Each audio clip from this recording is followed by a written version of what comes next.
Baiklah, langsung saja saya akan membahas tentang sejarah perjalanan panjang pendidikan Indonesia dari masa ke masa.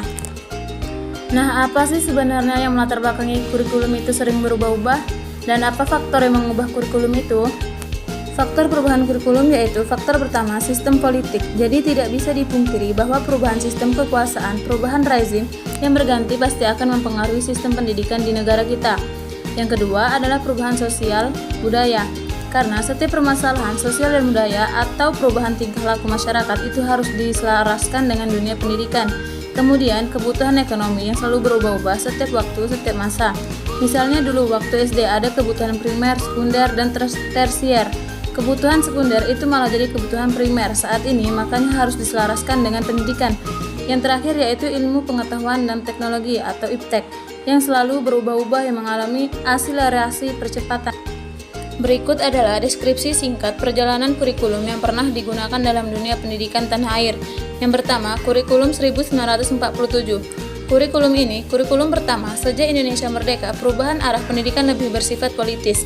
Karena saat itu penjajah masih ada di negara kita. Kurikulum ini dengan istilah Rencana Pembelajaran 1947, namun baru dilaksanakan tahun 1950. Selanjutnya yang kedua yaitu kurikulum 1952. Kurikulum ini merupakan penyempurnaan dari kurikulum sebelumnya yaitu kurikulum 1947 dengan merinci setiap pelajaran sehingga dinamakanlah Rencana Pelajaran Terurai 1952. Selanjutnya yang ketiga yaitu 1964. Kurikulum ini tetap sama penyempurnaan dari kurikulum sebelumnya yang diberikan istilah Rencana Pendidikan 1964 yang bercirikan bahwa pemerintah mempunyai keinginan agar rakyat menetapkan pengetahuan akademik untuk pembekalan jenjang SD sehingga pembelajaran dipusatkan pada program Pancawardana yaitu pembangunan moral, kecerdasan emosional, dan artistik.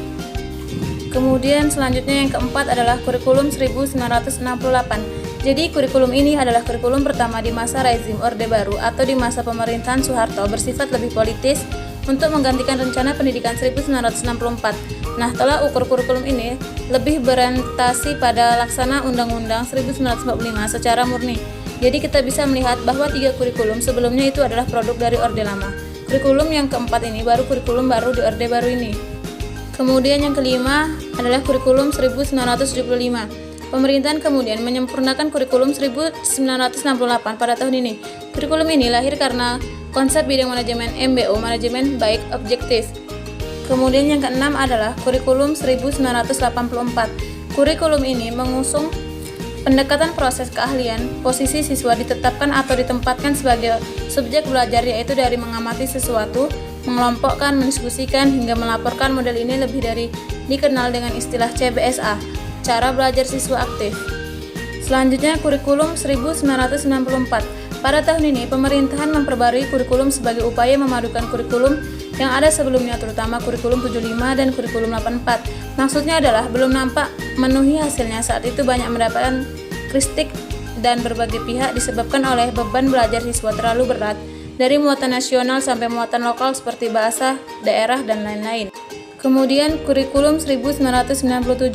Kurikulum ini merupakan revisi dari kurikulum 1994. Jadi revisi ini bagian kecil saja, tidak menggantikan kurikulum itu sendiri.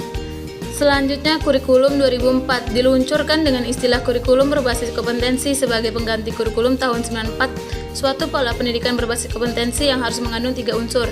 Pertama yaitu pemilihan kompetensi sesuai spesifikasi, yang kedua indikator-indikator evaluasi untuk menentukan keberhasilan pencapaian kompetensi, yang ketiga adalah pengembangan pembelajaran. Untuk KBK sendiri mempunyai ciri-ciri. Yang pertama menekankan ketercapaian kompetensi siswa baik secara individual maupun klasik. Yang kedua itu berorientasi hasil belajar dan keberagaman. Kegiatan belajar menggunakan pendekatan metode bervariasi seperti sumber belajar itu bukan hanya pada guru saja, tetapi sumber belajar itu bisa didapatkan siswa dari lingkungan, buku, atau hal lainnya. Selanjutnya kurikulum 2006. Kurikulum ini hampir mirip dengan kurikulum 2004. Perbedaan yang paling menonjol dalam kurikulum ini adalah terletak pada kewenangan dalam menyusunnya, yaitu mengacu pada jiwa dari desentralisasi karena pada saat ini kuat yang namanya istilah otonomi daerah pada kurikulum 2006. Ini pemerintahan pusat ini hanya menetapkan standar kompetensi dan kompetensi dasar. Selanjutnya guru dan satuan guru masing-masing dituntut untuk mengembangkan penilaian tergantung kondisi daerah dan sekolahnya. Maka kurikulum ini lebih dikenal dengan kurikulum tingkat satuan pendidikan atau KTSP. Selanjutnya kurikulum 2013. Nah, ini sangat familiar dan ini mungkin yang sangat masih banyak diterapkan di sekolah.